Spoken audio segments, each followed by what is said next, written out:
Le han llamado cementerio de imperios y es considerado como uno de los nuevos tigres asiáticos. Sin llamar demasiado la atención, se está convirtiendo en una potencia emergente y en un país con un enorme peso geopolítico en su región. Estados Unidos intenta camelárselo y China le teme como rival.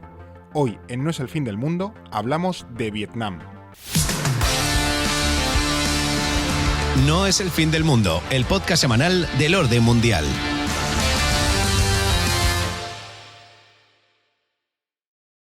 Para este viaje tan exótico de hoy, tenemos otra semana más que nos acompañen nuestros sospechosos habituales. David Gómez, ¿qué tal estás? Todo bien, Fer. Y Eduardo Saldaña, ¿cómo estás? Pues muy bien, Fernando. Un poco calor, pero bueno, bien. Hace calor aquí, sí, efectivamente. Y más calor hace del sitio del que vamos a hablar hoy. ¿Por qué hoy hablamos de Vietnam? Pues hoy, Fer, estamos aquí hablando de Vietnam porque es un país del que todos hemos ido a hablar, ¿no? Por la guerra con Estados Unidos, que sí. Creo que es lo más... Las películas. Sí, o sea, yo creo que es lo más icónico que se conoce, Sí. lo más en la cultura popular de Vietnam, pero que luego no se habla mucho más de él, ¿no? Entonces, además, yo estuve allí de vacaciones. Esto es también un poco un podcast O Homer. sea, ¿nos vas a contar tus vacaciones? No os voy a contar la sudada que me he pegado, que ha sido como mi tema estrella del que hablar de Sí, mi viaje. tú Tú ya hablado vienes mucho de- preparado, ¿no? Claro, no, pero en plan, ya estuve allí y estuve leyendo sobre el país y pues creo que es interesante ver otra perspectiva del país, sobre todo porque Vietnam es un país muy relevante en el sudeste asiático, cada vez lo está siendo más, y todo también en los cambios que se están produciendo, ¿no? En toda la geopolítica regional, y como vamos a ver, la historia de Vietnam está llena de luchas contra imperios, no ha sido solo Estados Unidos, también tenemos Francia, Camboya, Tailandia o China, por ejemplo, ¿no? Podríamos decir que al final la historia de Vietnam se ha construido a base de derrotar a potencias externas que intentaban entrar o controlar el territorio del país. Y ahora, aunque no está en una guerra abierta como la que tuvimos con Estados Unidos o China en su momento, sí es verdad que está haciendo de contrapeso industrial o económico a una China que está en guerra, una guerra económica con Estados Unidos. Sí. A ver, yo lo que he oído últimamente sobre Vietnam, y es lo que contábamos al inicio, ¿no? Es que está ganando mucho peso en ese ámbito productivo, sobre todo en el sudeste asiático, como es junto con países como Indonesia, por ejemplo, Filipinas, que ya están es la segunda oleada, por Sí. así decirlo, de deslocalización, porque además muchas empresas se están moviendo a ese país, las fábricas y demás. No sé si crees que China puede ser ese nuevo imperio industrial, imperio económico al que Vietnam ahora ya le está haciendo un poco la cama. O sea, yo creo que... Es un país mucho más pequeño, tiene Claro, mucha por menos supuesto, sí. población. No pensemos aquí que China va a quitarle la Va a hegemonía colapsar por económica Vietnam, a Vietnam, a China, no. O sea, creo que sí que puede hacerle frente, sobre todo en este contexto de polarización geopolítica y económica en el que los países occidentales, entre los que incluyo a Corea del Sur, porque por ejemplo Samsung tiene presencia en Vietnam, están buscando relocalizar. Corea del Sur, Singapur, Taiwán, Japón, fueron los antiguos tigres asiáticos, asiáticos. y ahora hay una nueva oleada, eso, Vietnam, Indonesia, Filipinas, exacto. Malasia creo que también. Entonces, Bueno, con todo este proceso del friendshoring, que es básicamente llevarte tus fábricas a un país con el que tienes friendshoring. friendshoring, sí, os Vale. acordáis que la otra era el offshoring, ¿no? Te ibas a Sí. cualquier lado, pero ahora ya no te vas a cualquier lado, te vas a un país aliado o con el que tienes buenas relaciones. Entonces, muchas empresas están siguiendo esta estrategia para pues eso, evitar esa tensión entre China y Estados Unidos y que les pueda afectar. Además de que los salarios en China han subido Sí. y países como Vietnam, pues oye, ofrecen una ventaja competitiva muy grande y pues también tienen una oportunidad para encontrar y ganar peso geopolítico. Sí, además, como vamos a ver a lo largo del episodio, China y Vietnam son vecinos que están condenados a entenderse, pero sí que es verdad que chocan en muchos aspectos, por lo que de repente Vietnam y otras potencias del sudeste asiático quieren frenar ese empuje de China. Y fíjate hasta qué punto chocan estos dos países, Pekín y Vietnam, que Vietnam ha prohibido la emisión de Barbie en su propio territorio porque mostraba durante unos segundos un mapa en el que sale la línea de 9 puntos, que es la que delimita las reclamaciones territoriales de China en el mar de China Meridional. Entonces, por eso Vietnam ha prohibido la emisión de esta película. Todavía no he visto Barbie, soy más de Oppenheimer, pero me gustaría saber cómo llega un mapa del mar de la China meridional a la película de Barbie. ¿Sabes? Yo he visto la escena y creo que es así como que sale de fondo, o sea, no es algo sí, no es explícito, buscado, no, ya, sino, ya. pero que sale, y es verdad que entrando allí, por ejemplo, a mí me comentaban conocidos que tengo allí, que si tú vas con un mapa, por ejemplo, en el equipaje y salen la línea de 9 puntos por parte de China, en plan, te lo quitan en la frontera, y puedes tener hasta un interrogatorio de decir, oiga, ¿usted por qué está intentándome meter esto? Pero allí, por ejemplo, es algo que sí que pude comentar con los que hablaban inglés, es la idea de que China es verdad que es la vecina, pero no se terminan de fiar mucho de ella, y sobre todo porque hay una relación histórica de tiras y aflojas entre los dos países, que como vamos a ver, China siempre ha tenido mucho poder sobre Vietnam y ahora sigue siendo así, aunque el país, quieras que no, intenta alejarse un poco de esa influencia de Pekín. De hecho, China no, Vietnam. Vietnam sigue siendo un país comunista, ¿no? En teoría. Claro, sí, es un régimen de partido único a la China.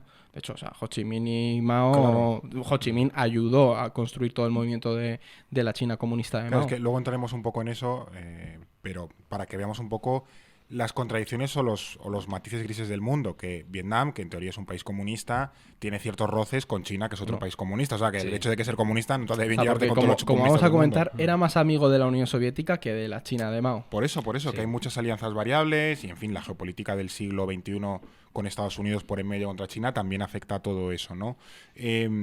Lo que también quería comentar es que tú puedes tener una estrategia, o Vietnam puede tener una estrategia, pero no sé hasta qué punto Vietnam ahora mismo tiene una amplia autonomía en la zona o una amplia autonomía en ese intento de desbancar a China o de intentar al menos comerle un trozo de la tarta a nivel industrial o a nivel de deslocalización. Pues es muy buena pregunta, porque como vamos a ver también a lo largo del episodio, la política exterior de Vietnam ahora mismo es muy delicada, ¿no? China tiene mucho peso, lo comentaba Edu, y al final Vietnam no se puede permitir enfadar a Pekín. Pero sí que es verdad que Vietnam mantiene una estrategia de diversificación de alianzas en materia de política exterior, por no decir que puede sacar mucho beneficio de ese proceso de deslocalización al ofrecerse como una alternativa. Y además a nivel geoestratégico es un país absolutamente relevante, lo estábamos comentando hace un momento. Totalmente. Mar de la China Meridional, mar del sur de China, cierta rivalidad con China entre Estados Unidos, marítimas. Puede entrar también India, o sea que está en el centro de toda la tormenta. Claro, es que tú piensas, Vietnam es un país muy largo que es prácticamente costa y toda mira a ese mar, ¿no? Por eso tienes disputas con las famosas Spratly, que al final las tienes ahí, las Paracelso también. Las Paracelso, sí, sobre todo China y Vietnam son las Paracelso. Sí. Claro, entonces tienes ese tira de afloja y Vietnam es fundamental en cualquier tipo de alianza que se quiera establecer para la contención marítima de China, ¿no? De hecho, no es casual que Vietnam asistiera como invitado a la reunión del Quad, que es esta alianza estratégica que se está montando allí en Asia-Pacífico con India, Japón, ¿no? Pues ellos asistieron allí en ese equilibrio que hacen como, bueno... a ver. Claro, voy a ver porque, oye, me interesa qué está pasando en la zona, ¿no? O sea, que es una alianza sin China y al final es un foro para contener o ver qué se hace con ese empuje de China en la región.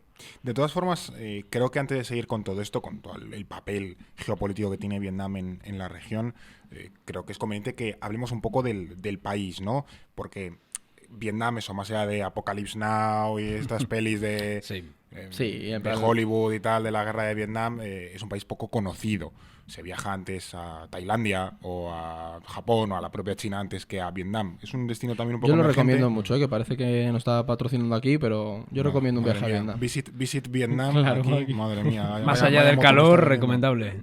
Sí. No, pero más allá de eso, creo que es interesante que contemos un poco cómo se distribuye el país, qué claves lo estructuran, cómo se forma un poco... cómo es el Vietnam actual, cómo es su cómo es su sociedad, cómo es su historia, que en fin, la historia de Vietnam, por lo que sea, no es muy conocida tampoco, más allá de las guerras. Sí, porque al final nos hemos puesto a hablar de Vietnam aquí y yo creo que hay que dar un poco de contexto. Base, y especialmente y ayuda a entender el Vietnam actual, el pasado, sí. Claro, especialmente de un país que, como bien decís, no conocemos demasiado. Yo creo que lo primero que hay que tener presente cuando hablamos de Vietnam es que se mueve por esa tensión entre el norte y el sur, que también seguramente a nuestros oyentes les suena históricamente, esa disputa entre Vietnam del norte y Vietnam del sur durante la guerra de Vietnam, pero durante toda la historia se puede resumir en esos tiras y afloja entre la región septentrional y la región meridional, porque son como dos esferas que han ido evolucionando por separado hasta después unificarse. Y vemos que en estos dos polos encontramos los dos principales deltas del país. Por un lado está el delta del río Rojo al norte y luego está el delta del río Mekong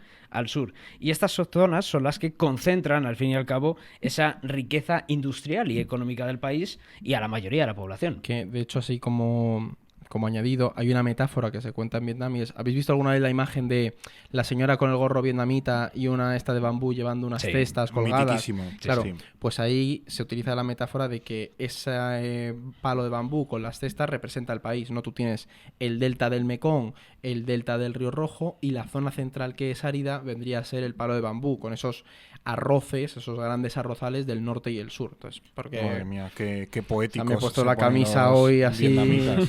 confuciana. Entonces entiendo que en esa dinámica norte-sur es como se fue construyendo el país y construyendo todas las dinámicas que ahora mismo estructuran Vietnam. A ver, por una parte sí, pero por otra parte no, y me explico. Porque al ser un territorio tan largo, si situamos Vietnam, no deja de ser un país muy largo, rodeando toda la costa, hay que entender que es muy difícil de gobernar y esto facilita que te encuentres dinámicas muy diversas, tanto en el norte como en el sur, y los monarcas no podían ejercer el control de todo el territorio tan fácilmente. Sin embargo, como en todos los países del mundo, esa idea de Estado no se creó de la nada, ni el país tenía las fronteras que hoy podemos ver en la actualidad. Y en el caso de Vietnam, algo que es muy sistemático y que ha ayudado a construir esa idea de nación es precisamente la resistencia a la injerencia externa. Claro. Y además de manera exitosa, que creo que es también un poco por donde vamos a ir en este episodio con la historia de Vietnam. Pero esa ruptura o esa lucha, esa resistencia de Vietnam tan presente ha estado en su historia, como para que la identidad o la nación se siente sobre eso. Es que la identidad del Vietnam moderno se construye sobre la idea de resistencia a la injerencia extranjera. Como veremos, los franceses son el principal, pero es que sí,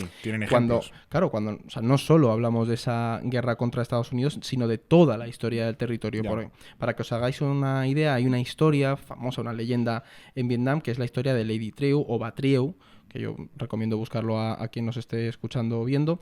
Y esta mujer fue una guerrera que hizo frente a las tropas chinas por el siglo III después de Cristo, ¿no? Vale. Entonces cuentan pues, que según la leyenda se decía que ella no se iba a quedar de brazos cruzados, se echó al monte, agrupó una serie de hombres y ella, cabalgando su elefante de guerra, hizo frente a las tropas chinas que se estaban haciendo con el territorio del norte de Vietnam. Que es verdad que ¿les echó o no? No, la leyenda cuenta que al final esta mujer pues acabó suicidándose porque no consiguió vencer, pero bueno, es verdad que bajona. se genera esa historia de resistencia y de lucha y de sacrificio por el bien del país. O sea, ¿sabes? que sería un poco el rollo Covadonga de Vietnam, solo que perdiendo. Pero en vez sale de mal. Bueno, ganar, pero es que sale mal. Tú, ciudad a la que vayas, tienes una calle a esta mujer, ¿eh? Además, ves algunas imágenes en casi todas las ciudades. ¿Cómo se Hay llamaba? Lady Trieu. Bueno, no sé. Trieu, o sea, tienes estas letras vietnamitas, pero si tú pones Lady Trieu, Te tú sale. encuentras Claro, la porque como historia tenga que escribir en de alfabeto vietnamita, a lo mejor en Google no lo consigo. ella. Claro, y además esta historia es otro aspecto importante para entender ese Vietnam de hoy, ¿no? Que a mí hay una cosa muy característica y es el papel de la mujer en la sociedad vietnamita. Porque si uno va al país, ve claramente que ellas son las que llevan la batuta y son las que mueven el país. O sea, las ves trabajar en todas. A mí me ha llamado muchísimo la atención por el rol que tiene la mujer en la sociedad vietnamita. Pero bueno, volviendo a la historia, Vietnam no empezó a ser Vietnam como tal hasta el siglo X. Bueno, y aquí sí que creo que tenemos que resumir todo mucho. Sí, Yo porque lo siento por los estaba fanáticos yendo de yo la al siglo historia. III antes de Cristo, ¿sabes? Pues La imagínate. masterclass de Vietnam aquí. Sí, totalmente. Tenemos que un poco sintetizar lo que es esa historia de Vietnam en la Edad Media, porque daría, yo creo que para otro capítulo. No sé si proponer un capítulo sobre No, la vamos a hacer historia un de Vietnam. capítulo No, de o sea, Vietnam. yo creo que eso tampoco es tenemos que ser demasiado. tan No, frikis. aquí me planto. Bueno, propondré otra película a lo largo del episodio. Estoy a ver pensando si- otras ideas. Pero en el siglo X, que mencionaba Edu, surge lo que se conoce como el Dai Viet o el Gran Viet, y es importante detenernos en esta palabra. La palabra Viet, también por el nombre del país, obviamente, se usaba para referirse a esa región del sur de China, norte de Vietnam, y a su población. Ocupaba todo lo que era el territorio del norte y desde ahí van resistiendo las paulatinas invasiones chinas, mongolas. También luchan contra los Jemeres de Camboya, que no hay que confundir con los Jemeres rojos, sino el Imperio Jemer. Los Jemeres buenos. Sí. Sí, porque es Los que difícil ser mataban, peor que... no nos mataban a la gente con gafas. No eran genocidas Es en verdad. ese momento. Y bueno, poco a poco estas poblaciones se van expandiendo hacia las zonas del sur, que es verdad que esta zona no estaba vacía porque ahí estaban imperios como el Champa o el propio Imperio Jemer. Sí. Yo te iba a decir que luego iremos con eso, pero claro, tú has dicho, Viet es el norte. Sí. Y hemos visto que Vietnam es todo el país, toda la cosa. O sea, que entiendo que salen del norte y van avanzando hacia el sur. Los vietnamitas o proto-vietnamitas. Se van extendiendo hacia el sur, van creando distintos reinos, diferentes monarquías. No hablamos de reinos homogéneos Claro, étnicamente, que tenías a eso los es champas importante. y todo Claro, esto, eso claro. es fundamental. Aquí tenemos muchas minorías, que estamos hablando de los vietnamitas como si fueran una única etnia y no era así. Se han mezclado Y- con los chinos, ¿no? Has comentado, o sea, que, Claro, que la claro. realidad, iba a decir, de Estados-nación, de la Asia, del medieval, pues evidentemente no es la europea. Es que el Gran Viet era una región de China que se independizó, independizó, ¿sabes? claro. Sí, de hecho hay bastantes guerras entre ellos y no va a ser hasta el siglo XIX cuando ya se produce esa unificación del territorio bajo una monarquía que será la de Nguyen. Que de hecho, o sea, estamos hablando del siglo XIX. Sí, sí. O sea, para que nos hagamos una idea. Pero Y- en todos los capítulos que hemos hecho, perdona que te interrumpa, ya hemos visto que las naciones, sea la que sea, ese sentimiento de identidad empieza a generarse en el siglo XIX. Lo hemos Claro. visto en el episodio del África, lo hemos visto en el episodio de Ucrania, lo hemos visto también en episodios hablando de España, lo hemos visto aquí. Es decir, que es un factor común, Sí. que es una ideología, Sí, o sea, un tipo de ese influencia auge de que- los nacionalismos, Claro, ¿sabes? Sí, es la época. Sí, o sea, a ver, en el caso de Vietnam, de hecho, es muy sintomático. Yo en uno de los libros que me leí de historia de Vietnam contaban que los Nguyen situaron su capital en el centro de Vietnam, en Hue, que de hecho se puede ir a visitar la antigua ciudad imperial, lo que queda, porque los yanquis lo bombardearon y destruyeron bastante claro, durante los la... B-52 le dieron durante un poquito de... la guerra. Y la cuestión es que el haber situado la capital precisamente en el centro del país fue una de las razones por las que la posterior colonización francesa del territorio fue muy fácil. Porque, claro, no tenías una buena comunicación con el norte y el sur y al final fue muy sencillo que los franceses acabaran penetrando en esas regiones. Hombre, tiene bastante sentido que o sea, si estabais comentando que era un país como muy partido entre el norte y el sur, tiene bastante sentido poner como la capital, el centro de poder en el centro, para estar un poco cerca de los dos grandes polos de poder. Y de hecho en el centro del país es donde las guerras de Vietnam, no voy a decir la guerra, sino las guerras de Vietnam, es donde son más cruentas, diría. Sí, porque chocan justo. Además, siempre Claro. ha sido, es lo que os decía, siempre, al no ser ese polo económico, ha sido un poco la tierra de nadie. Y como ha dicho David, hay que tener presente que cuando hablamos de Vietnam no es homogéneo, hay distintas etnias, distintas corrientes religiosas que se fueron entremezclando, ¿no? Los vietnamitas étnicos se mezclaron con otras comunidades en su Claro. expansión al sur, pero como veremos, con la colonización y la guerra del siglo XX, la división entre el norte y el sur siguió muy Sí, presente. pero antes de llegar a las guerras del siglo XX, yo lo desconozco completamente cómo narices llegan los franceses ahí. Porque Claro. es como la única Claro. colonia que llegan a tener en toda Asia y es como, "Oye, pero ¿y esta gente por qué aparece aquí un día? De Y repente?". sobre todo que no solemos caer en la etapa colonial en el sudeste asiático. Sí, ¿sabes? es muy conocido. Es como el África, tema de la India América, con sí. Reino Unido. Tampoco se trabaja mucho Eso el tema es. de cómo fue la Realmente cuando colonización. hablas de colonización tú piensas en África, principalmente, cómo se Sí. reparte en el continente, norte a sur, este a oeste, pero no tanto de lo que es la zona de Hombre, y es Indo-Pacífico. que esta zona, en plan, yo creo que fue el único territorio colonial francés que sería, creo que Vietnam, Laos, Camboya, que es lo que conformó Mantienen la Indochina. zona del Pacífico, tipo Nueva Caledonia, que Claro, todavía pero en sigue el siendo un sudeste territorio francés. asiático No, como tal no, no. fue la región de Indochina, Sí, que es porque eso, Vietnam, Laos y Camboya. Indonesia era de Países Bajos,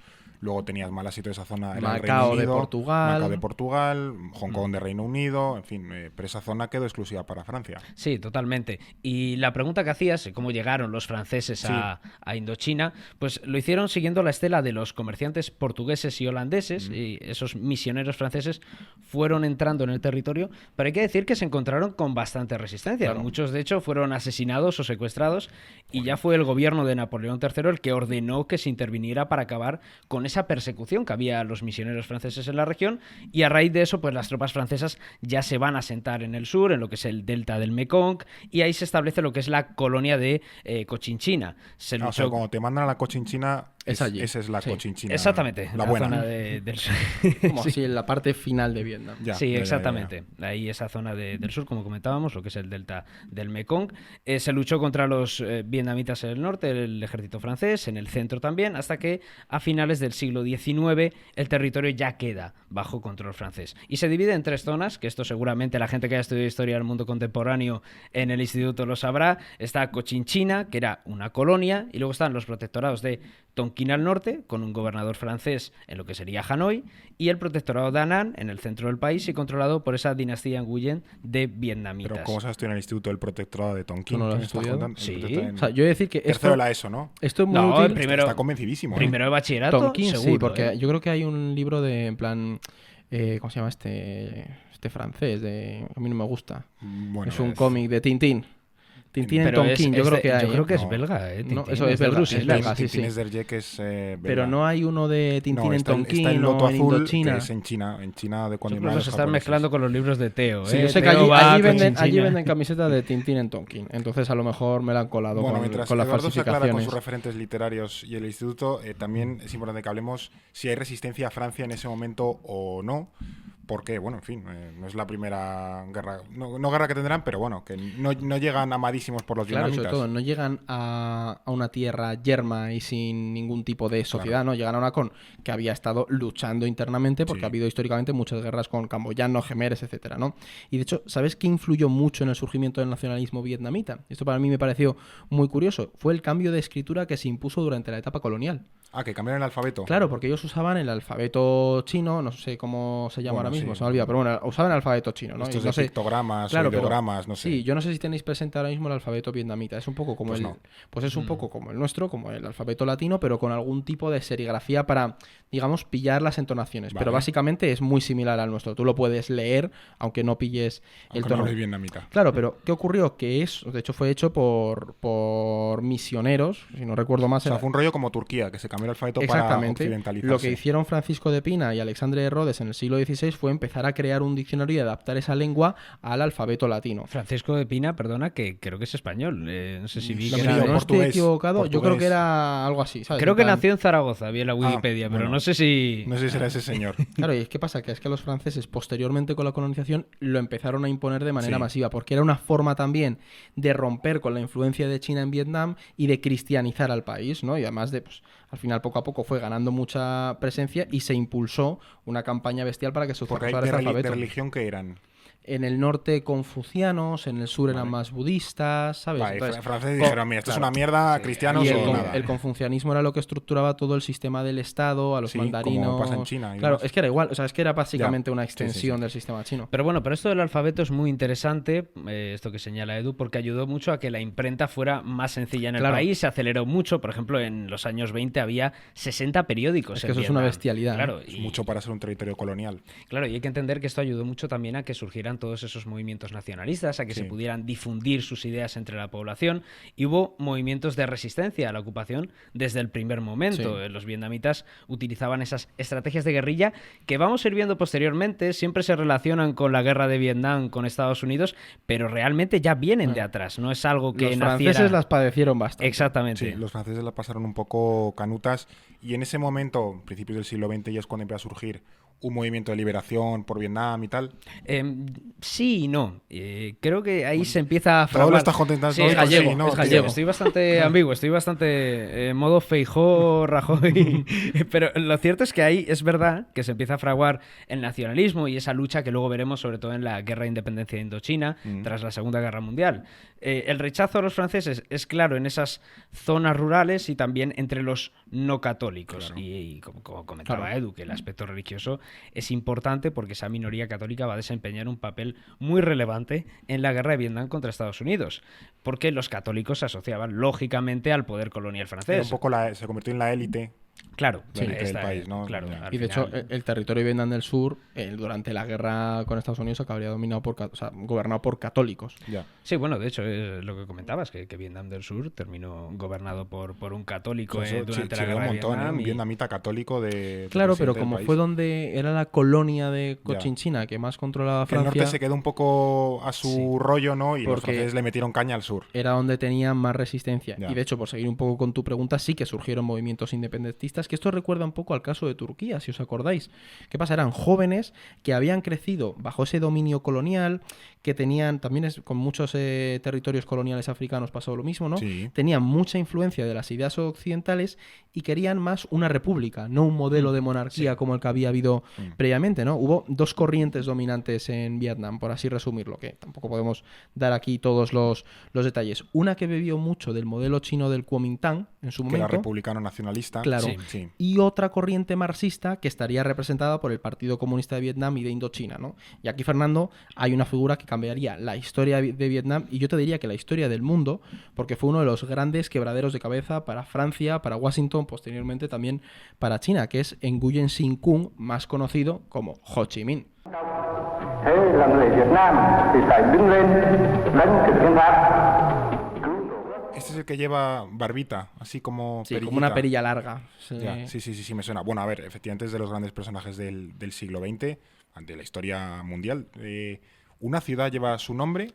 La antigua Saigón, O sea, la que se antigua nombró Saigón, Ho Chi ahora Minh. sí, menos, Ho o Chi sea. Minh. Pues ya tienes que hacer cosas para quedarte con un nombre de ciudad, ¿no? Sí, ¿y qué ciudad? Porque es una ciudad importante de Sí, sí, Vietnam. sí. ¿no? Las principales. Por eso, expliquemos quién era Ho Chi Minh, cuál era su influencia, de dónde sale y qué importancia tiene para Vietnam. Bueno, más allá de la importancia que tiene, que es un personaje capital en la historia reciente Sí. de Vietnam, también es un personaje muy peculiar, Fer. De hecho, podemos decir que la vida de Ho Chi Minh representa bien la de tantos otros líderes independentistas de las colonias. Él nace en esa zona central de Vietnam, su padre era maestro, por lo que tenía una educación bastante ilustrada, haciéndose paralelismo del que hablaba Edu con los jóvenes turcos. Podría ser una Sí. especie de Ataturk en ese sentido, una persona Es el ilustrada. padre de la con- patria también. Es verdad que esa similitud está Claro, muy bien al tirada. final, bueno, la mayoría de estos líderes independentistas son hijos de clases medio ilustradas, Sí.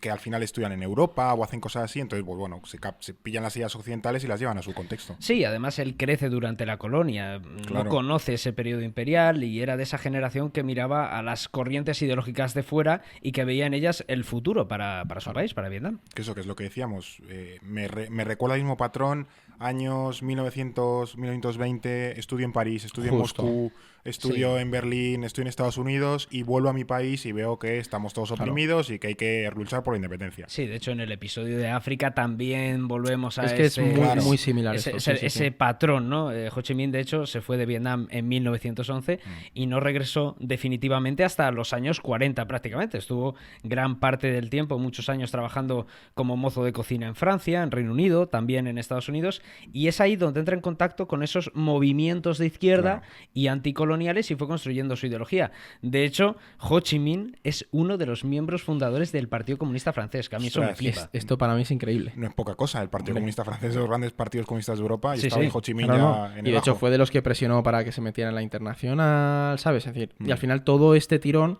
llamaría mucho la atención de Moscú. O sea, Lógico. este perfil no pasó desapercibido, rápidamente le reclutaron para que se fuera a formar en leninismo, en marxismo en las universidades. La masía soviética. Rusma- tal Era cual, una sí, sí, estrella sí. en ciernes, sí, sí. Entonces, ¿qué pasa? Que pasó muchos años entre la Unión Soviética y China, formando a esos cuadros revolucionarios que luego serían claves en todas las luchas de Asia. Por eso decíamos que lo de la China comunista de Mao, Ho Chi Minh jugó un papel fundamental en toda la formación de esos liderazgos de China, de Corea. Y cuando los japoneses invaden Indochina, que esto es otro aspecto que se suele pasar por alto, como el régimen de Vichy colaboró con los Esto es año japoneses. 1940, 41. 41, sí, Sí. justo cuando allá. ¿Qué pasa? Que Ho Chi Minh, como muchos otros nacionalistas, vieron la oportunidad de empezar una lucha armada de resistencia contra los japoneses para conseguir la independencia de los franceses, ¿no? Ahí fue cuando... Hombre, Francia había colapsado en Europa y ellos Claro. dijeron, esta es la nuestra, nos Sí. hacemos aquí con un poco el control, ahora que no hay un vacío de poder. Y ahí volvió, creó el movimiento Viet Minh, que esto también ya empezaría a jugar un papel en la guerra posterior con Estados Unidos, que era Sí. como agrupar a todos los partidos de izquierda, y luchó contra los japoneses, contra el régimen de Vichy también, hasta que él declaró la independencia de Vietnam. Pero esto la verdad es que le duraría bastante poco. Esto es el año 45, debe ser más 45, o menos, claro, cuando justo. acaba Sí, justo. la Segunda Guerra Mundial. Pero vamos, me suena que en cuanto los franceses ganaron la guerra a los nazis, volvieron a todos los territorios coloniales y a los que se habían Claro, declarado la independencia dijeron, no, chavales, Y esto ahí- no vamos a ir por aquí. Y ahí los vietnamitas se volvieron a poner el traje de guerrilleros y dijeron, bueno, nos echamos al monte para luchar contra la invasión, porque tras el fin de la Segunda Guerra Mundial podemos decir que Vietnam ya vive su periodo de guerra por la independencia. Empieza y no pararía hasta el final de la guerra contra Estados Unidos. Sí, de hecho son dos guerras que se solapan en el tiempo. Sí. Empiezan cuando la Francia de Gaulle quería mantener esas posesiones coloniales y se acaba enfrascando en una guerra de guerrillas que causa auténticos estragos. Los franceses ya empezaron a aplicar métodos que veríamos con los estadounidenses como el napalm. ¿Hueles eso? ¿Lo hueles, verdad? ¿Qué es? Es napalm. Nada en el mundo huele como eso. Me gusta el olor del napalm por la mañana. El napalm, que es gasolina gelatinosa con la que se bombardeaba la selva, que seguramente nos suene de la Mítica película frase de Robert Duvall, Tal de cual. el olor a napalm Me por la encanta mañana. el olor a napalm por la mañana, sí. Y eso, recibieron ayuda de los estadounidenses que veían que el avance del comunismo empezaba a ser una amenaza ya en esos comienzos de la Sí. Guerra Fría, pero sin embargo los vietnamitas estaban decididos. Y aquí, por ejemplo, hay una anécdota que para mí representa muy bien la frustración que vivieron los franceses y que posteriormente vivirían los estadounidenses, porque o sea, yo estando allí vi claramente cómo conquistar ese país es imposible. O sea, por la densidad de la selva, tú dices, es que no puedes. O sea, si le está costando a Rusia en Ucrania, que es una llanura, pues tú imagínate en Vietnam, que de verdad el clima es horrible, ¿no? Esta anécdota es la batalla de Dien Bien Phu. Es que Dien Bien Phu. Dien Bien Phu, perdón. Hay una peli en Netflix. Es una mierda, no la recomiendo, pero bueno, hay una peli en Netflix. Sí, pero es muy sintomática porque esta batalla fue el punto de inflexión en toda la guerra contra los franceses e hizo, de hecho, que los franceses decidieran rendirse y marcharse. Sí. Ahí los vietnamitas estaban dirigidos por Giap, que este hombre es uno de los grandes coroneles y hay quien lo califica como uno de los grandes estrategas del siglo XX, y lo que básicamente los franceses por su lado estaban dirigidos por Charles Pirot. Este fue el primer coronel que estuvo al mando de los franceses, y Pirot se preparó para la batalla y de hecho digamos que menospreció un poco la capacidad de los vietnamitas. Él decía que era imposible, claro, él decía que era imposible básicamente que los vietnamitas pudieran vencerles, y de repente empezó y le sobaron la cara. Básicamente, de hecho, ¿cómo sería la cosa? Que la ofensiva vietnamita empezó el 13 de marzo y el 15 Pirot, abatido, se fue a su búnker, quitó la anilla de una granada y se suicidó, ¿no? Entonces, digamos que la batalla, aunque duró hasta mayo, fue el punto de inflexión para ya los franceses marcharse, y muestra un poco cómo esa resistencia vietnamita estuvo muy presente en Estados Unidos, y subestimarlos sería un error para los franceses y posteriormente sería un error para los estadounidenses. Con la batalla de Dien Bien Phu creo que hay un mito ese de que Estados Unidos le ofrece a Francia armas atómicas para ganar la batalla. Y Francia como que las rechaza o no consigue bien la oferta, pero lo cierto es que al final ha sido como un mito probablemente falso, como muy alimentado, porque al final si tú tiras un arma atómica, aunque sea pequeña, en un espacio tan pequeño, te hubieses cargado a los tuyos franceses. No, totalmente. Bueno, ya lo hicieron con el agente naranja, que rociaron a los soldados también, estadounidenses y les dio igual. Efectivamente. Pero bueno, ahora iremos con los estadounidenses metidos en Vietnam, que eso además de muchas películas nos va a dar para aquí hablar un rato, pero antes tenemos que venderte un poco la moto, porque ya sabrás que en el orden mundial se mantiene gracias a que hay 4.000 suscriptores que religiosamente nos apoyan económicamente. Y cuanta más gente nos apoye, pues más podremos hacer. Y a ti también te necesitamos. Así que si te suscribes usando el código podcast, te hacemos un 10% de descuento con tu suscripción. Y este verano, la voy a sacar aquí. Madre mía, Fernando. Para quien nos ven en YouTube. Pero, hombre, que esto estamos en todas las plataformas, Eduardo. Moderno. Una maravillosa bolsa de tela para que te regalamos si te suscribes desde España. Te la mandamos a casita. Una bolsita de tela maravillosa para irte al supermercado o a clase o a te apetezca con ella. A la playa. A la playa también. Para clase en julio. Para clase, nuestros oyentes estudian mucho. Aprueban. Gente eso es muy gente, efectivamente, laboriosa y cumplidora. Así que ya digo, código podcast para llevarte un 10% de descuento en nuestra suscripción. Lo primero de todo, ¿cómo acaban los estadounidenses metidos en Vietnam? Porque menudo barrizal se mete en esta gente, lo pasan muy canutas y luego, de hecho, pues como que desemboca en muchos problemas. De hecho, la salida de Francia de Vietnam desemboca en la guerra de Argelia. O sea, la derrota de Dien Bien Phu provoca la guerra de Argelia, que luego desembocará en la gran crisis nacional de Francia. O sea, que la república actual francesa se origina, en buena medida, en Dien Bien Phu. Vietnam y Argelia tienen muchísima relación porque hubo monarcas vietnamitas que fueron mandados al exilio en Argelia. ¿Y por qué? Desterrados. Claro, fueron desterrados por parte de Francia y los mandaron a Argelia, y de hecho tú ves fotos de algunos, no me acuerdo el nombre del monarca concreto, pero tú ves la foto y va con un turbante árabe. Y llama mucho la atención en relación a los otros. Claro. Y desde Argelia hizo mucha oposición y estuvo relacionado con movimientos independentistas argelinos. Pues mira, y al final Francia se desterró a sí misma de Vietnam a Argelia y después la fundación de la Quinta República. A ver... Para entender el desastre de Estados Unidos en Vietnam, yo creo que hay que mirar al contexto, porque este tipo de debacles no se comprenden si no miras las circunstancias de aquel momento. Y la principal razón por la que los estadounidenses se enfangaron en el conflicto de Vietnam fue básicamente la Guerra Fría.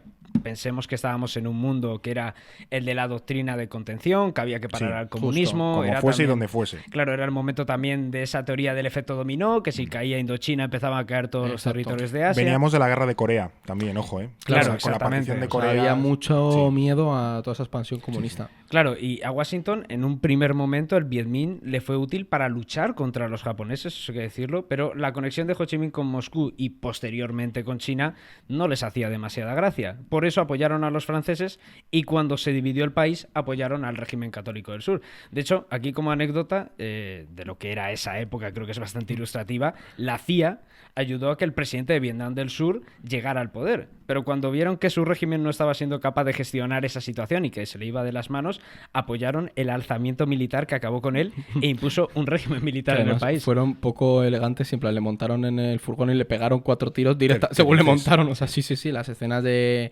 día tirado ahí en el suelo, o sea, las puedes ver en internet. Bueno, Sí, la hacía siempre sutil en sus golpes de Estado. O sea, ellos nunca se cortaban demasiado, ni con este señor, ni con Allende, ni con Mossadegh, ni con quien hiciese falta.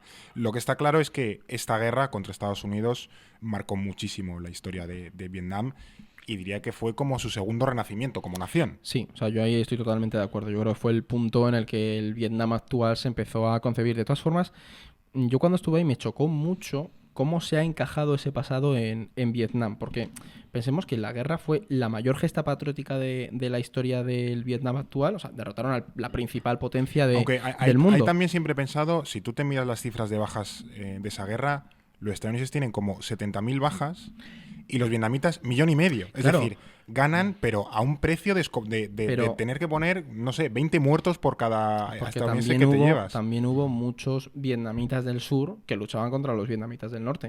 Claro, es porque que hay un ese componente factor- de guerra civil también. Claro, Es como... porque el factor de la lucha católica, es decir, a lo largo del periodo colonial francés, lo que vimos es que hubo muchas guerras entre, peleas y choques entre budistas y vietnamitas católicos, hubo purga de católicos, entonces había también una tensión entre el norte y el sur, como hemos dicho antes, ¿no? Pero lo que a mí me llamó la atención de toda la herencia de la guerra del Vietnam es cómo se han asimilado este evento en el propio Vietnam. Y es que creo que a su vez es revelador de la propia filosofía del país, porque ves que hay restaurantes al estilo de la guerra, ¿sabes? Tú de repente ¿Y vas... qué rollo llevan? O sea, Pues es como si exactamente. estuvieras en la época de la guerra en Vietnam, Como en en la un peli puesto... de Good Morning Vietnam. Es un poco ese rollo, Sí, ¿no? es. Y entonces también ves que los estadounidenses van al país, o tú vas al Museo de la Guerra de Saigón y choca mucho, sales pensando, ¿cómo esta gente después de todo lo que se hizo en Vietnam dejan que los estadounidenses entren? O sea, a mí me chocó Ya. porque me resultaba un poco de... Veía que, bueno, pues hubo una época que Bueno, pasó será y un poco siguen- su orgullo, ¿no? Oye, que os hemos ganado y podéis Claro, ver aquí cómo la han ganamos. asimilado, han Y- seguido adelante y yo es eso, viendo el Museo de la Guerra me sorprendí muchísimo. ¿Y cómo reciben a los estadounidenses allí? ¿Tienen algún tipo de, Yo es que no sé, vi, de o sea, consideración? Claro, no vi a lo mejor como... O sea, esto llega a pasar en España y yo creo que el rechazo al estadounidense sería mayúsculo. Pero yo no percibí eso, que es probable que muchos vietnamitas lo tengan, pero creo que se ha asimilado de una manera correcta, se ha hecho un proceso de reparación y verdad, y es verdad que tienen muchas peleas todavía con Estados Unidos para que les paguen las indemnizaciones que les deben, ¿no? Históricas, pero yo no percibí ese rencor absoluto que a lo mejor esperaba, ¿sabes? A ver, yo creo que también quizás tiene que ver ese hecho que comentabas antes de que no fue una guerra solo entre Estados Unidos y Vietnam, sino también entre vietnamitas del norte y survietnamitas. Quizás Ahí por ahí. sí puede ser, o sea, te lo compro. Claro, y- ¿Kissinger no se llevó el Nobel por esa paz? sí, se lo llevó. Y luego... Ese Nobel, Es que- ese Nobel, Que vamos. Vietnam ha dado unas glorias. Sí.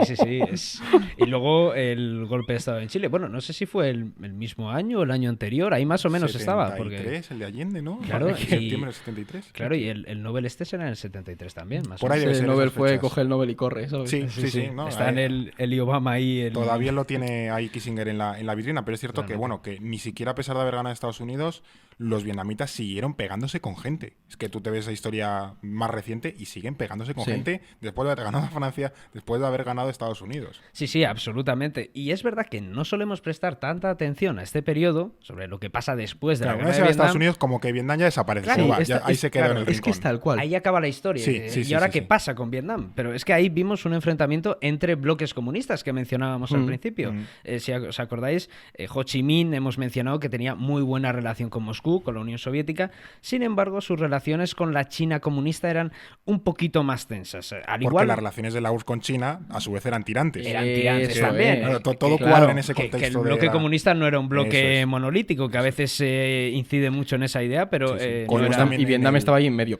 Como vimos también en el episodio de los Balcanes, que allí Sí. la Yugoslavia del Tito no se llevaba bien con la Claro. URSS de Stalin, pues aquí pasaba lo mismo. Claro, de hecho, al igual que pasa hoy en día, China era vista por el nacionalismo vietnamita como esa potencia que amenazaba su propia existencia. Claro. Y a finales de los 70, el gobierno de los Jemeres Rojos en Camboya, el de Pol Pot, que estaba dirigiendo ese país, empezaron a atacar poblaciones vietnamitas de la frontera. Bueno, a Pol Pot se le fue la cabeza completamente, empezó ya a atacar. Quería montar como un imperio, ¿no? Quería como volver a Recuperar generar el imperio de los el Jemeres. imperio Claro, Jemer, sí, y sí. se montó ahí además de cargarse a todo Cristo, a gente, incluyendo a la gente con gafas, se quería montar ahí su imperio y los vietnamitas Sí, sí, dijeron, sí, sí, "Re- sí, sí. relaja, hermano, que esto no va por aquí". Bueno, llegó al punto de que Vietnam invadió Camboya. y echó esta- del poder a los Jemeres sí, sí, Rojos. sí. Claro, exactamente. Establecieron el régimen de esa República Popular de Kampuchea y Camboya estaba en ese momento apoyada por China. Y imagínate cómo Bueno, les es sentó que eso. le sentó tan mal que China invadió el norte de Vietnam en el 79 durante unos meses. O sea, los chinos llegaron allí, se encontraron al final con la resistencia de los vietnamitas y tuvieron que recoger cable, pero esto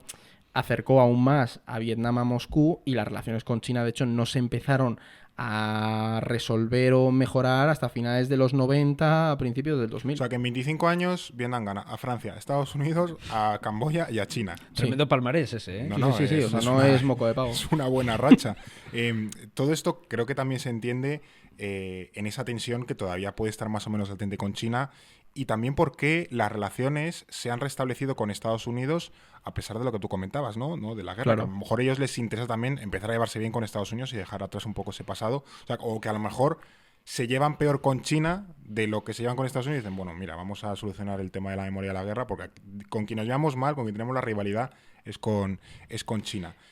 Toda esta dinámica de llevarse con China, Estados Unidos, ¿cómo ha marcado el Vietnam O sea, actual? yo te diría que lo ha marcado mucho, porque si podemos decir algo, es que Vietnam ha aprendido a sobrevivir a esos ataques exteriores. De hecho, toda esta historia de resistencia ha definido su política exterior, te diría. O sea, y toda esa política exterior para de... menos, ¿eh? Claro, pero sobre todo esa política exterior de autonomía, de incertidumbre diplomática, ¿no? Piensa que cuando la Unión Soviética empezó a entrar en declive, tuvo que buscar alianzas, ¿no? Y las relaciones con Estados Unidos poco a poco se fueron descongelando precisamente por lo que tú decías, por esa China a la que siempre se ha tenido históricamente un poco de amenaza. Digamos que ha buscado formas de sobrevivir en el contexto internacional de cada momento. Y además aquí hay una cosa que va a marcar a Vietnam en ese momento, y es que a finales de los 80 Vietnam vive su propio proceso de reforma económica, un poco similar a lo que sería una perestroika y el glasnost soviético. Claro, sí. Al final Empieza- están muy relacionados. Claro, empieza a impulsar esa economía de mercado, pero de corte socialista, el socialismo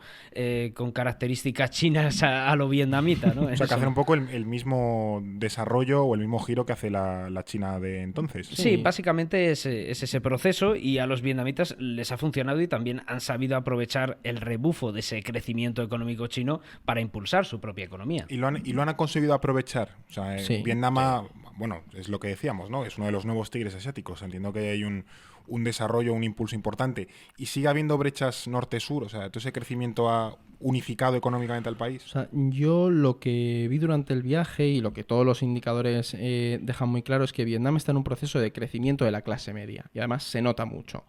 O sea, en las ciudades, por ejemplo, se entremezclan esas realidades de un país en transformación. Ves cosas que te chocan muchísimo, o sea, a lo mejor unas casas que están destrozadísimas, pero de repente ves unos rascacielos y un montón Eso te de iba a preguntar, obras. que no asocio Vietnam a rascacielos, pero hay rascacielos ya Hay mismo. muchísimos. De hecho, por ejemplo, en Saigón es muy llamativo. Hay un montón de edificios súper altos que son todo viviendas y dentro de esa especie de urbanizaciones tienen centros comerciales.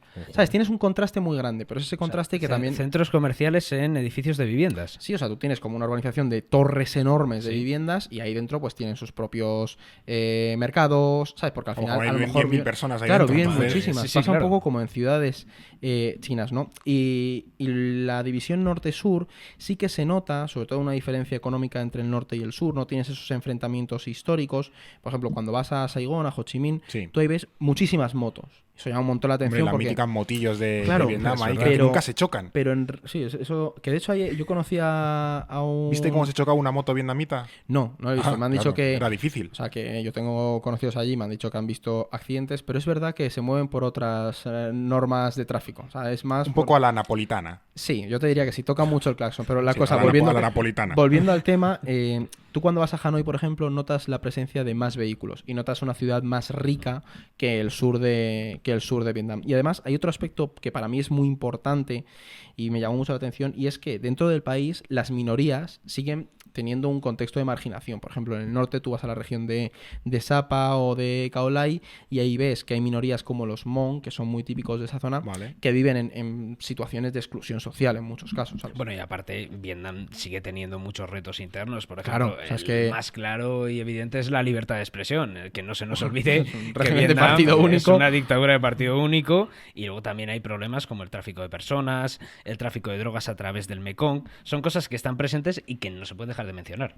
Y esto, claro, es a nivel interno, pero a nivel exterior es lo que decía hace un momento, que no se casan con nadie, intentan mantener esa autonomía, esa independencia, vamos a llevarnos todos bien, pero lo que hemos comentado al principio de este episodio es que por mucho que tenga buenas relaciones con China o mejores relaciones con China, tampoco se alinea completamente por ella porque saben que rivalizan en muchos casos con ella. Justo, de hecho, esto se ve muy bien en lo que se denomina como la doctrina de los tres noes, es decir, no establecer alianzas militares, no alinearse con ningún país contra otro y no establecer bases extranjeras en suelo vietnamita. De hecho, en el libro blanco de defensa de hace unos años de Vietnam añadieron un cuarto punto, que es no usar la fuerza o amenazar con su uso en las relaciones internacionales, lo cual es un mensaje bastante Claro, explícito Sí. a China.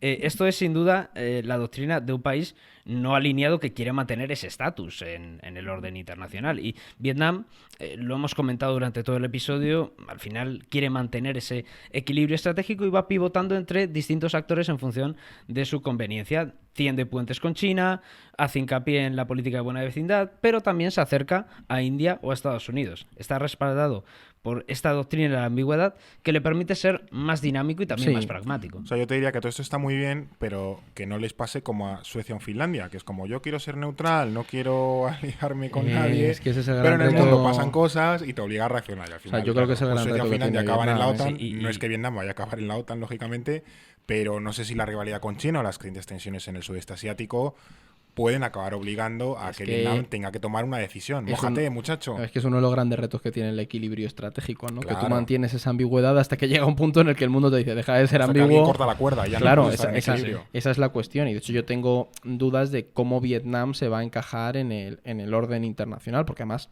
hay un debate abierto entre los expertos en Vietnam en torno a esto, sobre todo en cuanto a si el Partido Comunista Vietnamita, que es el que mueve básicamente la política exterior, porque es Por el lo que único sea, por lo que partido. sea.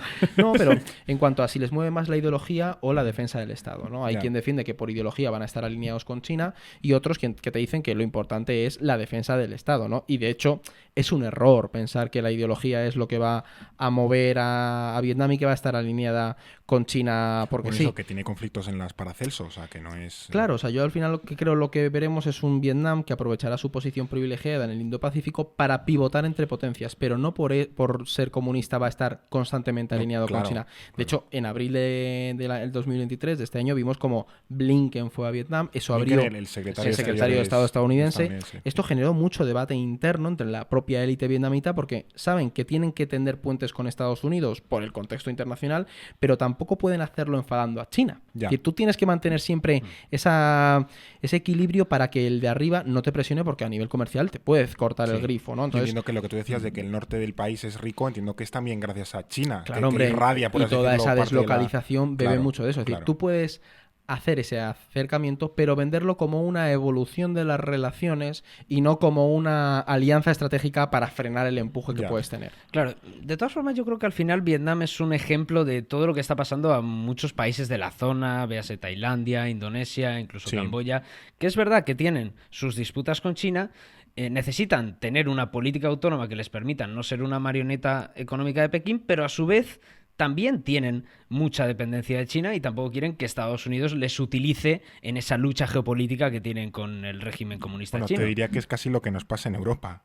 Sí, Que sí. dependemos comercialmente de China, pero tampoco tenemos que estar atados a ellos y tampoco podemos depender a nivel de defensa Sí. o los intereses de Estados Unidos. Claro, exactamente. Pueden ver un competidor, pero no un rival. Claro, Necesitan eso es. cooperar con ellos y vemos como en ese equilibrio precario, en esa equidistancia, pues buscan esa autonomía en una región en la que cada vez las dos grandes potencias geopolíticas del momento pues chocan cada vez más. De hecho, hay un caso bastante paradigmático de esta estrategia que está adoptando Vietnam y es la noticia que salió hace unas semanas de que India le había regalado un buque de guerra, un corbeta a Vietnam, después de que las autoridades vietnamitas se hubieran quejado de que los barcos chinos habían penetrado dentro de su zona económica exclusiva. Es que ese tipo de gestos son... Es heavy. Sí, o sea, ahí te la juegas un poco. Que China no lo va a hacer ahora mismo, pero es verdad que vas viendo que el Indo-Pacífico Bueno, hay que tenerlo muy no vigilado. disimula es India.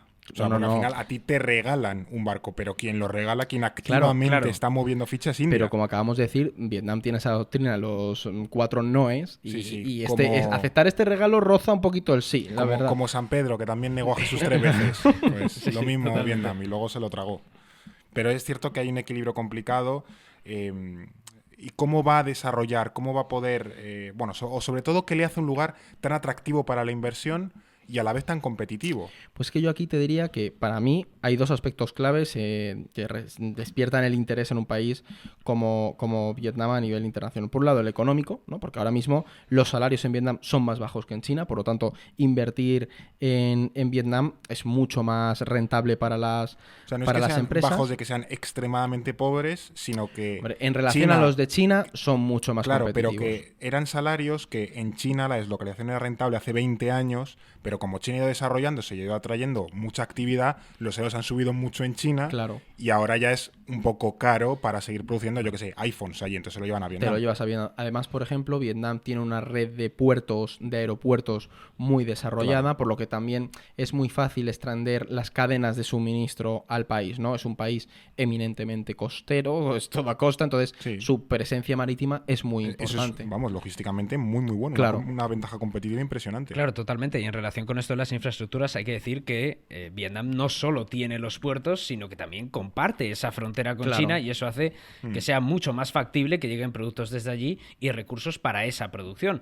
Y también Vietnam, hay que decir que es un país que ha mantenido una buena política comercial a nivel internacional. Es verdad que tiene mucha relación con China, pero es parte de bastantes tratados de libre comercio y esto se debe a que tras la guerra de Vietnam, Vietnam se alineó con Moscú y no tanto con Pekín. Tuvo que Por eso- buscarse las habichuelas. Claro, y eso Sí, hizo como que hicieron muchos. a finales de esos 80-90, con ese colapso soviético, al tener que buscarse precisamente las castañas,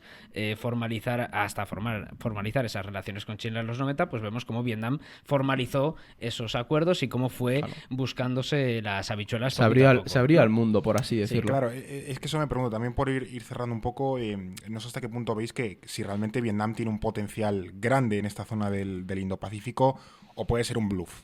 ¿Quieres ayudarle tú? Y lo yo luego, como quieras. Bueno, yo creo que realmente sí que tiene potencial, sobre todo por esa dinámica de friendshoring, de ver cómo puede haber una deslocalización y aprovechar ahí para un poco tener esa autonomía y además precisamente aprovecharse de esas rivalidades, sobre todo regionales entre India y China, porque India cada vez tiene una política exterior más activa en ese sentido y más firme. Pero al final también hay que entender el alcance limitado y las grandes claro. dependencias que tiene Vietnam. O sea, estamos hablando de que puede beneficiarse de ello, pero tampoco podemos No puede pensar hacer que Vietnam milagros. puede rivalizar con una China. Hay O sea, que tener esa yo perspectiva. es a lo que iba a ir, es decir, no vas a tener una potencia que se expanda a nivel de influencia, pero sí que creo que es un país muy particular y que a lo mejor aquí desde Occidente, y lo entre comillas, desde Europa, no vemos lo distinto que puede ser de China o la visión tan particular y peculiar que puede tener de las relaciones con China. Solemos entenderlo como, bueno, es un régimen comunista, se llevará bien con China y no tiene por qué ser así. No, Que claro puedes que no. tener un estado que es clave en todo el sudeste asiático, que tiene sus propios intereses internacionales, tiene mucho potencial, porque a nivel industrial tiene un potencial enorme, y para todo este proceso de deslocalización y esa idea de no una nueva guerra fría, pero Bueno, es el contexto relocalización internacional industrial, que viene. yo creo que Vietnam puede surfear bien esta ola y se puede posicionar bien, o sea, puedes tener una potencia media sin ningún problema. Bueno, yo creo que hoy hemos aprendido un poquito más de Vietnam, de su historia, de cómo funciona la sociedad, también de las oportunidades económicas que tiene, de su papel geopolítico, de la situación geoestratégica de la región. Gracias, David, por contarnos todo esto. Un placer. Y gracias, Eduardo, A ti, Fernando. por volver a trabajar un poquito y dejar de estar de vacaciones. Así que bueno, la semana que viene nos volveremos a ver con Dios sabe qué tema, que aquí vamos saltando de una cosa rara en otra cosa rara. Pero bueno, a ti te esperaremos en No es el fin del mundo. No es el fin del mundo, el podcast semanal del orden mundial, producido por The Voice Village, dirección Eduardo Saldaña, conducido por Fernando Arancón y guión de David Gómez, producción ejecutiva Ricardo Villa, diseño de sonido Guillermo Reset, sintonía original Pablo de Diego.